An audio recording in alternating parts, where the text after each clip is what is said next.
राज्य मार्ग परिवहन अर्थात एसटी महामंडळाच्या लांब आणि मध्यम पल्ल्याच्या प्रवासासाठी आगाऊ आरक्षण करणाऱ्या प्रवाशांना तिकीट दरामध्ये 15% सूट मिळणार आहे। ही सवलत आजपासून लागू होणार आहे।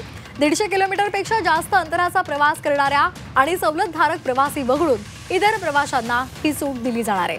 ही योजना दिवाळी आणि उन्हाळी सुट्टीचा हंगाम वगळता वर्षभर सुरू असेल। आताची महत्त्वाची बातमी, एसटीतून प्रवास करणाऱ्या प्रवाशांसाठी एसटी महामंडळाच्या लांब पल्ल्याच्या आणि मध्यम पल्ल्याच्या प्रवासासाठी आगामी आरक्षण करणाऱ्या प्रवाशांना तिकीट दरांमध्ये 15% सूट मिळणार आहे आणि आजपासून ही सवलत लागू होणार आहे। 150 किलोमीटरपेक्षा जास्त अंतराचा प्रवास करणाऱ्या आणि सवलतधारक प्रवासी वगळता इतर प्रवाशांना ही सूट मिळणार आहे। ही योजना दिवाळी आणि उन्हाळी सुट्टीचा हंगाम वगळता वर्षभर मिळणार आहे।